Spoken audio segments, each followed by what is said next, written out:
You give your time, your attention, your absolute best. You plan the perfect date. You patiently listen to her problems. You offer your shoulder as a safe harbor. Your support is unconditional and absolute. You become the reliable pillar she can contact at any hour, the dependable man who never fails. And in return, what do you get? Silence. That digital void that screams louder than any word. That terrible feeling that her phone, with its endless notifications, has become more interesting and more of a priority than you. That cold, almost clinical gaze that seems to analyze you and conclude that all your effort, all your devotion, was worth nothing. Worse, that perhaps it was the very reason she pulled away. This frustration consumes you from the inside out, doesn't it? This cognitive dissonance that echoes in your mind like a war drum. I did everything the social manual said. I was the gentleman, the protector, the listener. Why is she pulling away? What is wrong with me? What if I told you, looking you in the eye right now, that the problem isn't that you're not good enough, but that you've been good in a catastrophically wrong way? That society, movies, popular culture, all of it has sold you a lie, a brutal fraud about the true nature of female attraction and respect. In this video, I'm not going to give you cheap tricks or pickup lines. I am going to take that lie, place it under a philosophical microscope, and deconstruct it, piece by piece, atom by atom. And in its place, I will hand you the master key to personal sovereignty, the only quality that generates the deep respect and visceral attraction you seek. And we will begin this internal revolution with a practical change you can apply in your very next conversation, starting today. The first chain we are going to break, the heaviest one of all, is the chain of permission. The nice guy, at his core, is a man who is perpetually asking for permission. He seeks approval in every decision, in every word, in every gesture, often in subtle and unconscious ways.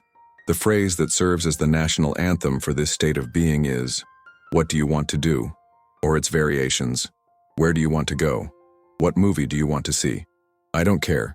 Whatever you prefer is fine with me." It seems harmless, doesn't it? It seems like chivalry. It's what we were taught to do. But what her mind, her deepest and most primal operating system, decodes is not kindness. It's an absence of leadership. It's uncertainty. Worse than that, it's a burden, because you are transferring the responsibility of the decision, the mental labor of creating the plan, onto her. You are essentially saying, "I am not capable of leading, so please, lead for me." Starting today, your first practical tool, your first act of rebellion against this programming, is this. You will eliminate these questions from your initial planning vocabulary. In their place, you will install statements of leadership. It's no longer, "Where do you want to go for dinner?" It's, "I know an incredible Italian place with the perfect candlelight. I'll pick you up at 8. Wear that red dress." It's no longer, "What do you want to do Saturday?" It's, "Saturday, we're going to hike that trail with the spectacular view I told you about. Be ready at 9. Adventure is waiting." Now, understand, the crucial point here is not to become an insensitive dictator. It's about the origin of the energy. She can and will give her opinion. She might even suggest a change. But the initiative, the creative spark, the energy that moves the interaction forward, must come from you.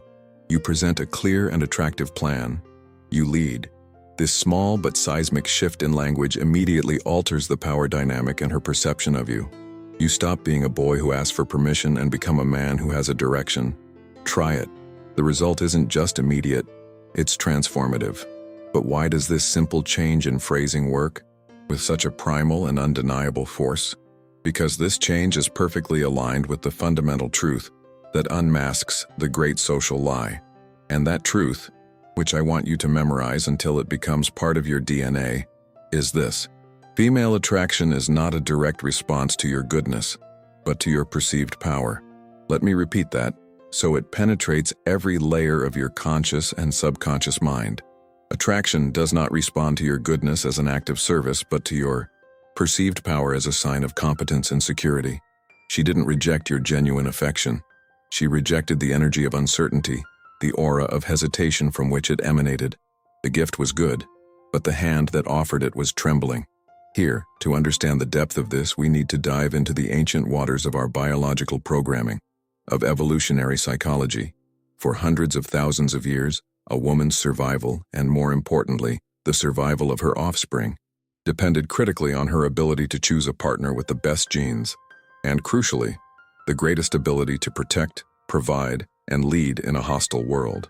And the most reliable indicator of this capacity was never how nice or agreeable he was, but how strong, decisive, resourceful, and competent he proved to be under pressure. An indecisive man, one who outsources the simplest decisions, who seeks validation at every step, is signaling, at the most instinctual level, weakness. He signals that he cannot handle the pressure of the world. Your decisive leadership, the tool I just gave you, is a demonstration not of authoritarianism, but of competence, that you have a plan, that you are a safe harbor, a rock in the midst of the chaos and entropy of life. Are you beginning to see the matrix? You weren't being rejected for being a good man. You were being rejected for unconsciously projecting the image of a weak man.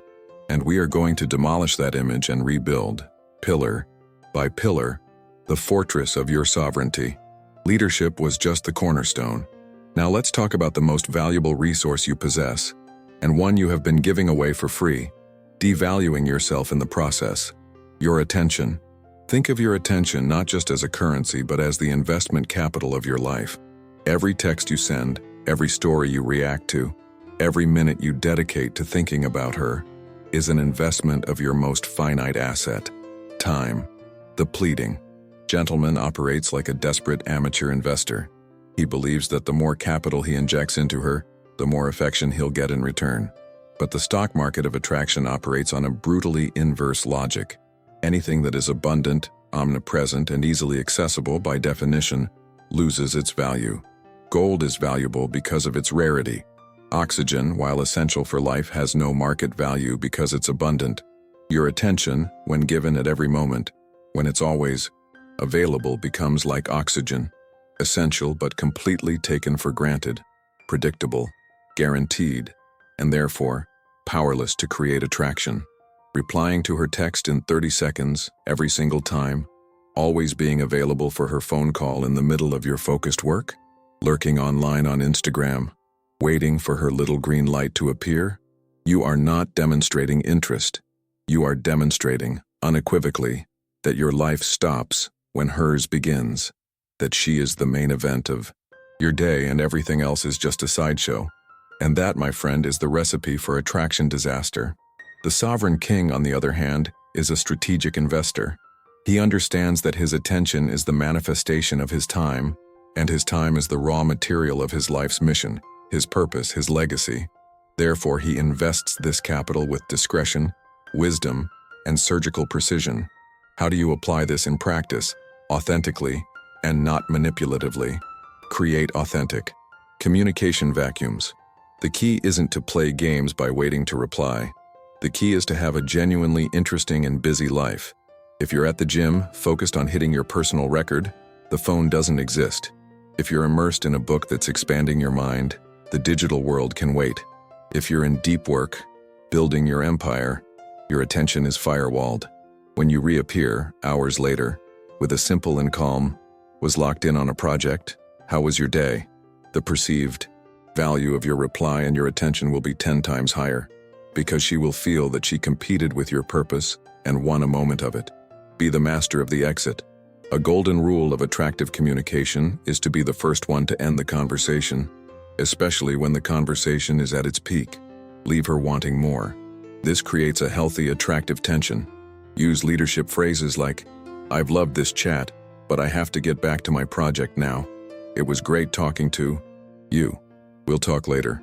This signals without arrogance that you have priorities and a world that revolves independently of her. The mission comes first. Communicate with purpose and substance. Abandon empty communication. Stop sending, "Hey, what's up? Good morning," with texts. Every point of contact should have a clear purpose, either to arrange a meeting, "Are we conquering that trail on Saturday?" to share something of value that reflects your interests. Just read a fascinating thing about the Roman Empire, reminded me of you, or to create a moment of genuine, quick connection. Endless, idle small talk is the great killer of mystery and value. Always remember, Intermittent, unpredictable attention from a man with a rich life is addictive. Constant, predictable attention from a man whose life orbits hers is suffocating. Make your attention the prize she strives to win, not the consolation prize she already knows she has. The second pillar of sovereignty, and perhaps the most subtle, is the mastery of validation. This is where you learn the crucial difference between powerful validation and cheap flattery. The nice guy is an endless fountain of free validation. He operates like a waterfall of compliments. You're beautiful. You're perfect. You're amazing. You're the smartest woman I've ever met. He praises her mere existence. He places her on a golden pedestal before she has lifted a single finger to deserve being there. The problem with this approach is twofold and fatal. First, free and exaggerated validation signals that you don't have high standards, that any pretty woman who gives you a modicum of attention is suddenly the one. Second, and more destructively, it signals that you are trying to buy her affection with compliments, which is a low-value, supplicating tactic. The sovereign king operates on a completely different plane. His validation is conditional. It is a prize. It is an acknowledgement. It is earned. He does not praise her passive existence. He praises her actions, her character, her effort, her virtue. He sees her beyond the packaging. The nice guy's compliment. Wow, you look so beautiful in that dress. It's a compliment focused on appearance, something she's heard from dozens of other men. It's forgettable. The sovereign king's compliment. I was genuinely impressed by the way you defended your point of view in that meeting today. Your intellectual courage is rare and extremely attractive. You praised her character, her competence, her virtue. You saw her. That compliment has weight. It reverberates. It makes her feel unique. How to apply this mastery of validation? Praise the verb, not the noun. Instead of praising what she is, beautiful, smart, praise what she does. I admire how you dedicate yourself to your art. The way you treat people with respect is inspiring. Your discipline to train every day is contagious. Use validation as a strategic reward. Did she do something you genuinely admire, and that aligns with your values? That is the moment to validate. Did she demonstrate loyalty, resilience, compassion? Validate it. She will feel that she has earned a piece of your respect, and what is earned has an infinitely higher value than what is given away. Demonstrate standards through respectful disagreement. A man with sovereign validation is not afraid to disagree. If she expresses an opinion you don't share, don't erase yourself to please her. Say, calmly and respectfully, that's an interesting point of view, but I see that issue differently. This shows you have your own mind, a solid universe of values. A man with standards is a high-value man. She doesn't need to agree with you, but she needs to respect that you have your own backbone. She must feel that she is gradually earning access to your world and your respect, not that it's an entitlement granted at the front door. It's this dynamic of mutual earning that lights the spark of attraction and keeps it burning into a lasting fire. This is perhaps the most critical chapter, the minefield where 99% of men spectacularly fail. The tests. That text she reads and takes hours to reply to. The last-minute cancellation with a vague excuse. The casual mention of a male friend from work who is always complimenting her. The moment she, for no apparent reason, becomes cold, distant, almost monosyllabic. The pleading gentleman interprets all of this as a personal attack, a direct rejection. His nervous system goes into meltdown. He reacts with a tsunami of emotions, anxiety, jealousy, anger, desperation. He gets demanding, asks, "What did I do wrong?" Sends more texts to fix the situation. And in doing so, he confirms her suspicion. He is emotionally weak. He fails the test. The sovereign king, on the other hand, understands the deep and liberating truth. Her tests are not attacks. They are radar. It's her subconscious, the most ancient and protective part of her brain, sending out a sonar ping into the ocean of your masculinity to see if it hits a solid, unmovable rock, or just shifting sand. She doesn't do this consciously or maliciously most of the time. It is a biological safety mechanism to test your emotional strength, to see if you are the kind of man who gets rattled by chaos or who remains steady and calm in the eye of the storm. The only way to pass every single test, without exception, is with the ultimate tool from the Stoic arsenal: amused, calculated, indifference. It is not being cold, cruel, or apathetic. It is being unshakable. It's communicating through your calm and even a touch of lighthearted humor that your emotional state is not dependent on her actions, that your center of gravity is planted firmly inside of you, not in her external validation. Classic test scenarios in the sovereign response. The cancellation test. She cancels a date an hour beforehand. Failing response. Oh man, why? But I was so excited. Can we reschedule? For tomorrow? Sovereign response. No problem. Enjoy your night. And you genuinely go and do something else productive and interesting with your time. You don't try to reschedule. You let her feel the vacuum of the missed opportunity. The responsibility to fix it is now on her. The jealousy test. She mentions how a male coworker complimented her or asked her out. Failing response. Who is this guy? Is he hitting on you? Did you encourage him? Sovereign response. A slight, confident smirk. Steady eye contact. The man has good taste, but is he as interesting as I am? Said with a playful, confident tone. This communicates that you don't see him as a threat and simultaneously reaffirms your own value. The silence test, or the smoke bomb. She goes cold and distant for a day or two. Failing response. Is everything okay? Did I do something? Why are you being like this with me? Talk to me. Sovereign response. You mirror her behavior and reflect her absence. Give her space. Focus on your life, your projects, your friends. Live your life as if nothing has happened. When she inevitably returns to normal communication, you receive her warmly, without ever bringing up her disappearance. You communicate that her drama does not affect your inner peace and will not be rewarded with your attention. Remember the maxim of the Stoic Emperor Marcus Aurelius. You have power over your mind, not outside events. Realize this, and you will find strength. The inner peace that Stoicism gives. You is not passivity. It is your secret weapon. It is your superpower. Finally, the concept that ties everything else together, the grand strategy that governs all the tactics, frame control. Imagine that every person lives in their own house, which is their reality, their rules, their beliefs, their pace. An interaction between two people is an invitation.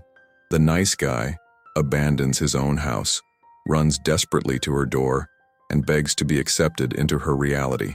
He adapts to her, follows her rules, lives in her world, and settles for whatever crumbs she offers. The sovereign king does not leave his house. He fortifies it. He decorates it with purpose. He illuminates it with his mission. He makes it the most interesting and vibrant place in the world. And then, with calm and confidence, he simply opens the door and invites her in. He does not enter her frame. He invites her, through the gravitational pull of his own reality, to enter his. How does this manifest in concrete? Examples. Her frame. Let's just stay in and watch a movie. An invitation for a low-effort evening, where she doesn't have to invest. Your response. Giving up the frame. Sure, sounds perfect. Even if you wanted to go out. Your response. Holding the frame. A movie night sounds cozy, but I'm in the mood to go out tonight. I'm checking out that new bar with live music that just opened up. You should join me, it's going to be fun. You validate her idea but maintain your plan and invite her into your more exciting reality. Her frame. I don't know what I want right now, I'm confused. A classic frame to keep you in limbo. Your response. Giving up the frame.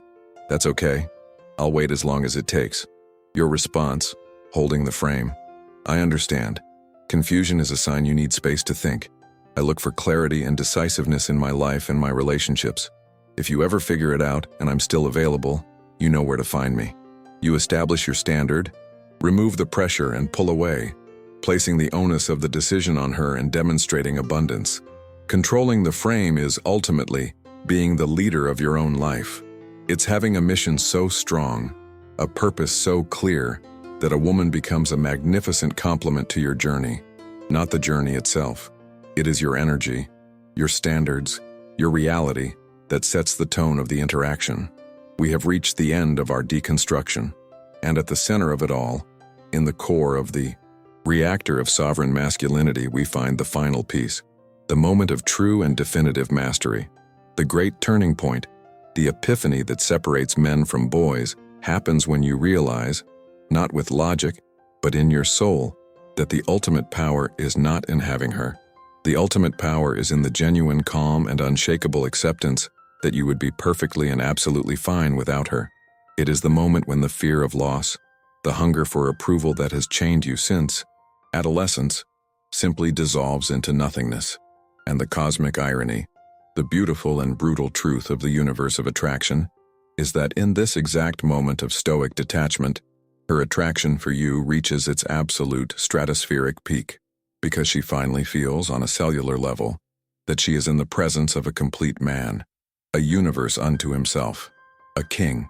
Her desire, her admiration, her respect, and her loyalty are no longer the objective you desperately chase through the night. They become the natural consequence, the inevitable byproduct of the man you have become. You stop chasing butterflies. You dedicate yourself, with blood, sweat, and focus, to building the most magnificent garden the world has ever seen, and the butterflies come to you. This sovereignty will overflow into every area of your life. You will become a natural leader in your career, a source of inspiration for your friends, a man who walks through the world with a sense of purpose that is palpable. Your life ceases to be a reaction to the whims of others and becomes a powerful expression of your own indomitable will. The central message of our channel, the non-negotiable principle of the bulletproof mind, is this: personal sovereignty is the ultimate aphrodisiac. Stop trying to win her over and become, day by day, the man she feels privileged for the chance to win. If you are ready to incinerate the pleading gentleman once and for all and crown the sovereign king that exists within, you join our legion of men under construction. Subscribe to the Bulletproof Mind channel so you don't miss a single tool on your journey. Leave a comment below sharing which social lie you believed for far too long. Your story of liberation could be the key that frees another man. And finally, like this video so the algorithm understands the power of this message and carries it to more men who are still lost in the darkness of frustration. The journey has just begun. I'll see you in the next video. Stay strong, stay sovereign,